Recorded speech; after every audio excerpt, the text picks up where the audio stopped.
आज हम आपको एक ऐसे खतरनाक गैंगस्टर की कहानी बताने जा रहे हैं जिसे सुनकर आपको दुर्लभ कश्यप की याद तो जरूर आएगी। पिछले कुछ दिनों से सोशल मीडिया पर हम लगातार देख रहे हैं कि कम उम्र के गैंगस्टरों का किस तरह से वर्चस्व बढ़ रहा है।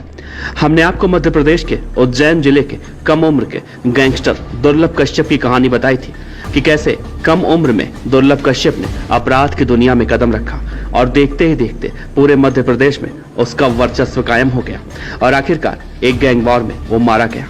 अगर आपने दुर्लभ कश्यप की वो कहानी नहीं देखी है तो डिस्क्रिप्शन में हम आपको वो लिंक डाल देंगे जिससे आप जाकर देख सकते हैं। लेकिन हमारी आज की कहानी एक और कम उम्र के गैंगस्टर की है जो दुर्लभ कश्यप की तरह बहुत ही कम उम्र में दुनिया जीतने की राह पर निकला था, लेकिन जराइम की दुनिया में एक दिन उसका भी अंत हो जाता है।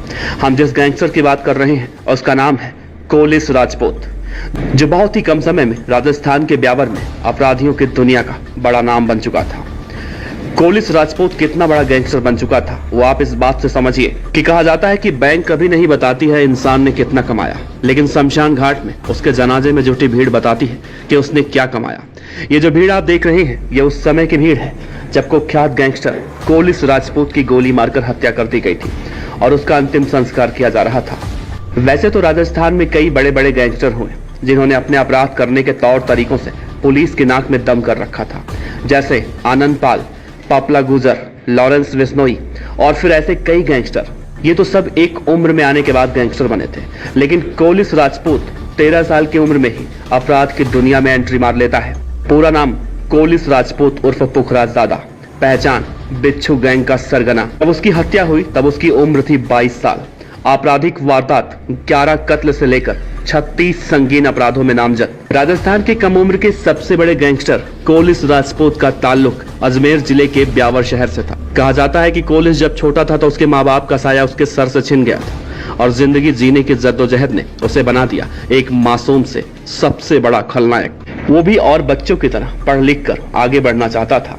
कोलिस एक सरकारी नौकरी करना चाहता था, लेकिन कोई रोक टोक न होने की वजह से वो रास्ते से भटक गया और ऐसे लोगों के बीच में उसकी उठा बैठक होने लगी जो उसे स्कूल के रास्ते से भटका कर ले आती है जुर्म के रास्ते पर। कोलिस जब बीए की पढ़ाई कर रहा था तो उसके सर पर अचानक सियासत का भूत सवार हो गया और इसे पूरा करने के लिए उसने शुरू किया वही काम जो लगभग हर अपराधी अपनी इंटर्नशिप में करता है, शराब की तस्करी। कोलिस ने पहला कदम रखा शराब की तस्करी में, क्योंकि उसे पता था कुख्यात गैंगस्टर आनंद पाल ने भी कुछ ऐसे ही अपराध की दुनिया में एंट्री मारी थी। कहा जाता है कोलिस राजपूत कुख्यात गैंगस्टर आनंद पाल को अपना गुरु मानता था। शराब की तस्करी करते करते एक दिन वो पुलिस के हत्थे चढ़ता है और भेज दिया जाता है बीकानेर के जेल में, और जेल के अंदर ही वो अपना गैंग बनाता है। और एक दिन जेल के अंदर ही गैंग वॉर होता है। बीकानेर जेल के अंदर उसे 2 गोलियां लगती हैं, लेकिन वो बच जाता है और फिर उसे अजमेर जेल में शिफ्ट कर दिया जाता है। लेकिन 5 फरवरी 2016 को कोलिस राजपूत को पुलिस पेशी पर लेकर जयपुर कोर्ट जा रही होती है और जब पेशी से वापस उसे अजमेर जेल में ले जाना होता है तो रास्ते में ही उसने कुख्यात गैंगस्टर आनंद पाल की तरह पुलिस वालों को नशीली मिठाई खिलाकर बेहोश कर दी और पुलिस की गिरफ्त से फरार हो जाता है। इस पूरे घटनाक्रम में कोलिस के साथियों ने पुलिस पर फायरिंग भी की थी, जिसमें एक पुलिसकर्मी घायल हुआ था। कोलिस राजपूत समाज का था और इसी जातीय समीकरण को देखते हुए उसे फेमस होने में ज्यादा समय नहीं लगा। पुलिस की गिरफ्त से फरार होने के बाद कोलिस पुलिस के नाक में दम कर रखा था और इन सालों में वो काफी फेमस भी हो चुका था और उसकी बिच्छू गैंग भी बहुत ज्यादा फेमस हो चुकी थी। और आ गया साल 2020। कहा जाता है कोलिस को उसके कुछ जानने वालों ने उसे फोन करके उसे ब्यावर के एक सीमेंट फैक्ट्री के सामने मिलने को बुलाया। जब कोलिस वहां पर गया तो उसके ही जानने वालों ने उसके सीने में 6 गोलियां उतार दी और वो वहीं पर ढेर हो गया। कोलिस की मौत की खबर जैसे ही लोगों ने सुनी तो जैसे एक जनसैलाब उमड़ गया और पुलिस को भीड़ को काबू में करने के लिए कई थानों की फोर्स बुलानी पड़ी। विरोध प्रदर्शन हुआ और नारे भी लगाए गए कि जब तक सूरज चांद रहेगा कोलिस तेरा नाम रहेगा। कहा जाता है उसके जनाजे में इतना जनसैलाब उमड़ गया था कि लग रहा था कि मानो एक गैंगस्टर ना हो बल्कि कोई बड़ा नेता हो। कोलिस की मौत के बाद उसके हत्यारों के बारे में भी मालूम चला और उन्हें पकड़ा गया, लेकिन कोलिस की हत्या करने वाले एक नाबालिग थे।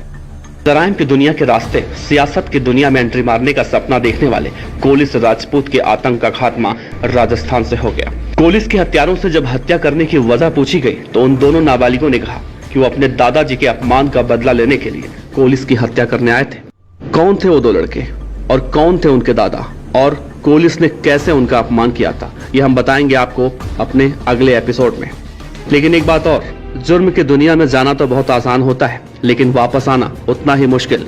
इन कम उम्र के गैंगस्टरों की कहानी दिखाने का मकसद हमारा सिर्फ और सिर्फ इतना है कि हम अपने बच्चों को लेकर सतर्क रहें और देखें कि वो कहां जाते हैं, किससे मिलते हैं, ताकि कोलिस राजपूत और दुर्लभ कश्यप बनने से उन्हें रोका जा सके।